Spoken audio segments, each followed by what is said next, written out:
नमस्कार।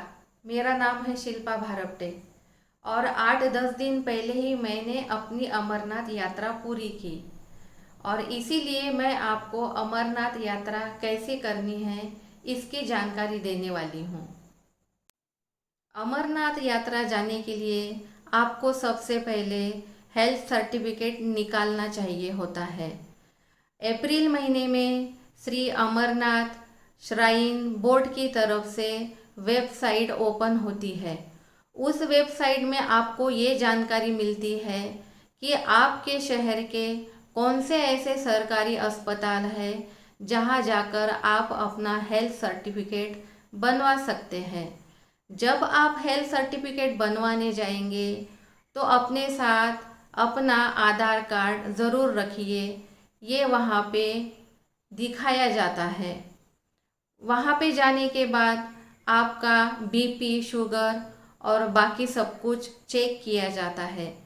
अगर आप सभी तरीके से फिट है तो आपको हेल्थ सर्टिफिकेट दिया जाता है। ये हेल्थ सर्टिफिकेट बहुत आवश्यक होता है, नहीं तो आप अमरनाथ यात्रा नहीं कर सकेंगे।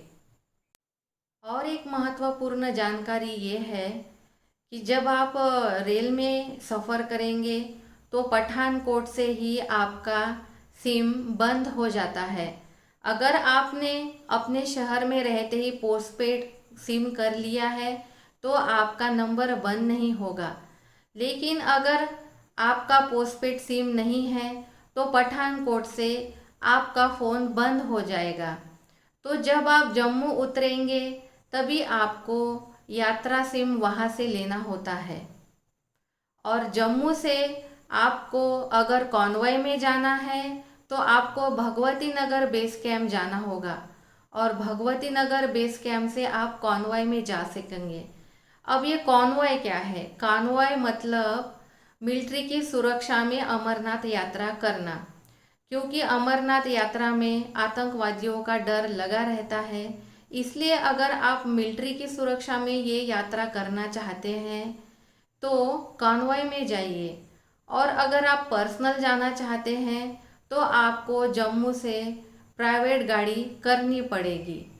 जम्मू से आप प्राइवेट गाड़ी करिए या तो कॉन्वॉय में जाएंगे, लेकिन आपको पहलगाम ही जाना होगा। पहलगाम जाकर आपको सबसे पहले खुद का RDF कार्ड बनाना होता है। उसके लिए वहाँ आधार कार्ड, हेल्थ सर्टिफिकेट, ये सब डॉक्यूमेंट्स देखे जाते हैं।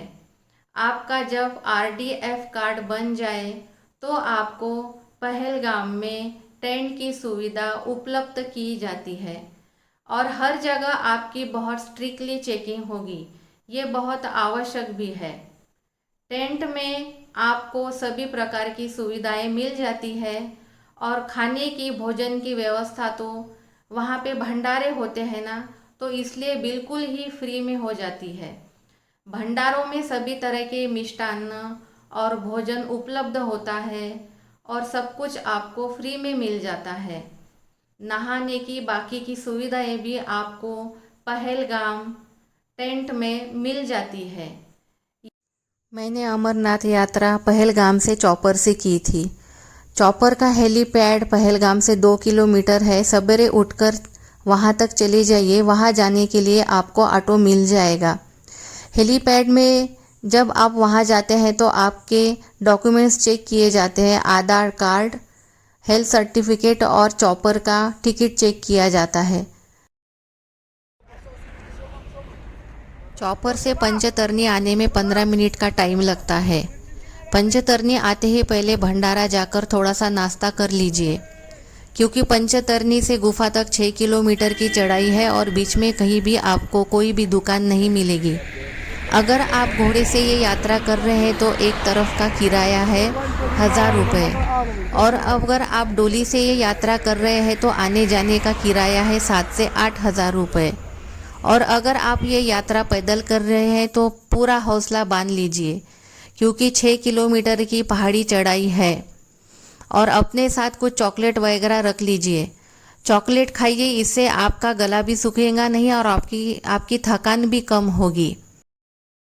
अगर आप घोड़े पर हैं तो आपको गुफा से 1 किलोमीटर पहले ही उतार दिया जाएगा और जब आप गुफा तक जाएंगे तो वहाँ पे बहुत सारी सीढ़ियाँ होती है और इतनी चढ़ाई करने के बाद सीढ़ियाँ चढ़ना भी हर यात्री करू के लिए बहुत बड़ा चैलेंज हो जाता है। अगर आप डोली में हैं तो आपको गुफा तक छोड़ा जाता है। इस प्लानिंग के साथ यात्रा शुरू कीजिए कि आपका सब कुछ 4 बजे तक हो जाए। गुफा के पहले ही क्लॉक रूम होती है, वहाँ पे अपना सामान डाल दीजिए। वहाँ पर भी आपको आधा घंटा लग जाता है। इसीलिए सवेरे यात्रा जल्दी शुरू कीजिए क्योंकि श्री अमरनाथ जी के दर्शन दोपहर 4 बजे तक ही होते हैं। बाद में दर्शन बंद किया जाता है क्योंकि वहाँ पे रुकने की कोई सुविधा होती नहीं है। हमारा दर्शन तो 3 बजे तक हो गया था और हम 6 बजे तक पंचतरनी वापस भी आ गए थे। अगर आप पैदल हैं तो ये यात्रा करने में आपको 6 घंटे लग जाते हैं और आप अगर घोड़े पर हैं तो 5 घंटे में आना जाना हो जाएगा। आप पंचतरनी जब नीचे उतर के आएंगे तो वहाँ पे आपको नीलगिरज जाने के लिए चॉपर मिल जाता है। चॉपर से आपको नीलगिरज तक छोड़ दिया जाता है और नीलगिरज पर जाने से ही आपकी यात्रा संपूर्ण हो जाती है। नीलगिरज से कुछ लोग बालटाल बेस कैंप निकल जाते हैं और कुछ लोग जम्मू कश्मीर घूमने के लिए निकल पड़ते हैं। तो ये था मेरा अमरनाथ यात्रा का पूरा वीडियो। जिस रूट से मैंने अमरनाथ यात्रा की है उस रूट की सारी जानकारी मैंने दी है, मगर फिर भी आपके मन में कोई सवाल है तो कमेंट करके पूछिए। मेरा वीडियो पसंद आया हो तो लाइक शेयर कीजिए और मेरे चैनल को सब्सक्राइब कीजिए। जय बाबा बर्फानी।